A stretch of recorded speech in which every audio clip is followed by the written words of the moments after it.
El día de hoy hablaremos acerca de la toma guerrillera realizada a la ciudad de Mitú-Vaupés el 1 de noviembre de 1998 a manos de las Fuerzas Armadas Revolucionarias de Colombia, más conocidos como las FARC.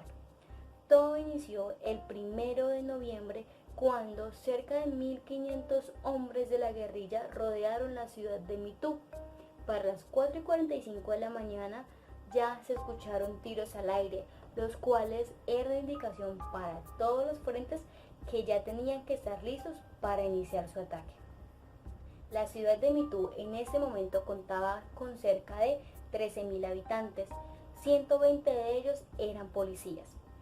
Cuando la guerrilla ya se encontraba en posición, iniciaron su feroz ataque en contra del comando de la Policía Nacional ubicado allí en la ciudad de Mitú, el cual estaba liderado por el coronel Luis Mendieta. La guerrilla utilizó cualquier tipo de artefacto en contra de la Policía Nacional. Fueron muchas horas de combate entre policías y la guerrilla, pero finalmente la policía tuvo que dar su rendición ante las FARC, teniendo como resultado 59 muertos por parte de la Policía Nacional, y las FARC tomó como rehenes a 61 policías, entre ellos el coronel Luis Mendieta. Aproximadamente 1.200 soldados de una columna guerrillera comandada por el señor José Briceño, alias el Mono Jojoy. El puesto militar estaba al mando del general Luis Mendieta.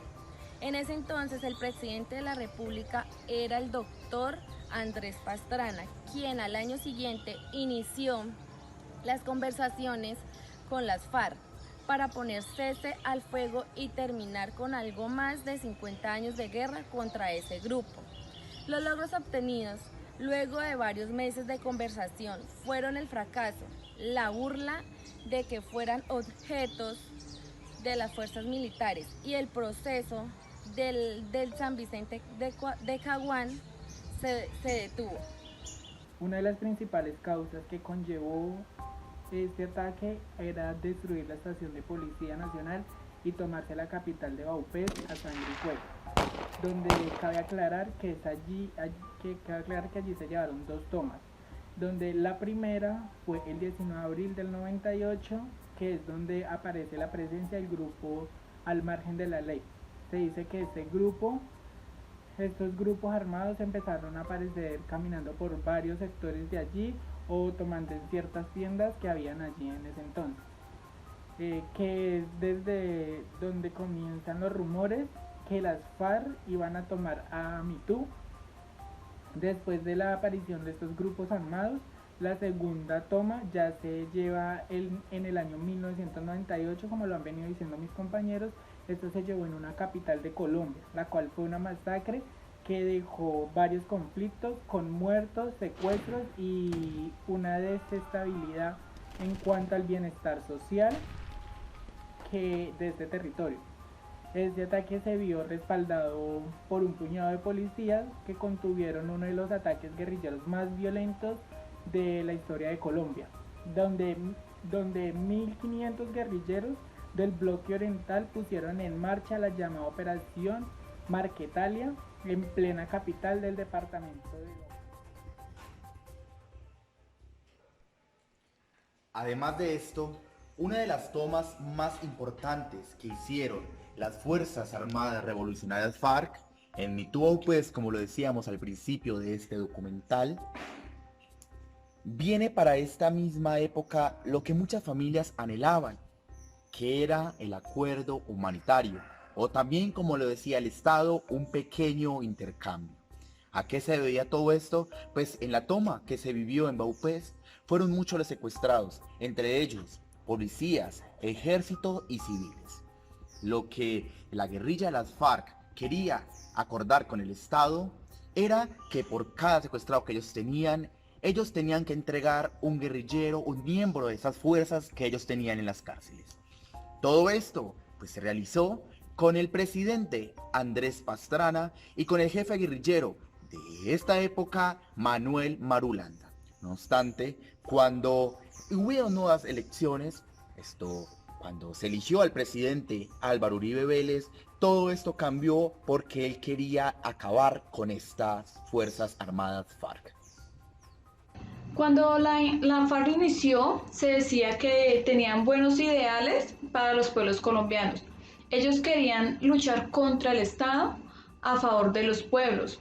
Pero todo esto cambió cuando se volvieron ambiciosos, cuando no querían salvar ya como tal el pueblo, sino que solo estaban pensando en ellos, en obtener poder, en obtener dinero. Entonces comenzaron a hacer daño a las familias, comenzaron a reclutar jóvenes, niños, comenzaron a matar y a acabar familias. Comenzaron a acabar con los pueblos por los que habían comenzado a luchar. Todo esto con la llegada del narcotráfico, con la llegada de la coca, con todo el poder que comenzaron a tener, con todo el dinero que comenzaron a ganar, con las armas. Entonces se llenaron de todo esto, se dieron cuenta que eso les traía de cierto modo más beneficio. Entonces todos los ideales que tenían para los pueblos se acabaron, todo se acabó. Acabado con familias, con pueblos, con la vida de personas, con todo. Tanto así que es reconocida como lo peor de Colombia. Ha dejado miles de marcas imborrables, historias que cada vez que las escuchemos vamos a llorar, vamos a compadecernos, vamos a preguntarnos, pero ¿cómo pasó? ¿Por qué pasó?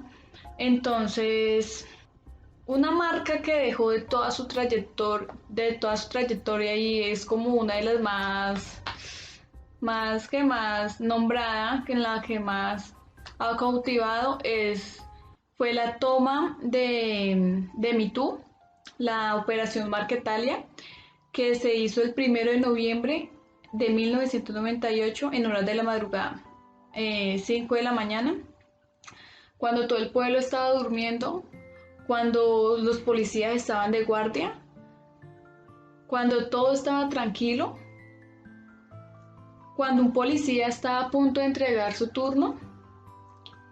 Fue allí cuando más de 1000 hombres de la guerrilla de la FARC hicieron la toma de MeToo. Después de que transcurrió todo esto de la toma de MeToo, la FARC sigue haciendo daño en diferentes partes de Colombia. Sigue secuestrando, sigue haciendo de las suyas y obteniendo su poder. Luego de todo esto, la guerrilla de la FARC decide desmovilizarse. ¿Pero qué saca con esto? ¿Qué saca con la FARC con haberse desmovilizado? En el año 2016 firman los acuerdos de La Habana, en noviembre. En el entonces mandato del expresidente Juan Manuel Santos y el líder de la FARC, Rodrigo Londoño Echeverry, alias Timochenko.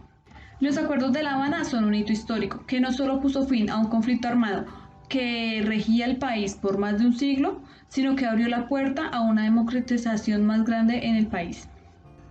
Con este acuerdo, ya una vez la guerrilla desmovilizada y tras haber entregado las armas, toma derecho en el Congreso de Colombia, derecho que hace que Iván Márquez y Pablo Catatumbo ejerzan el derecho al voto por primera vez.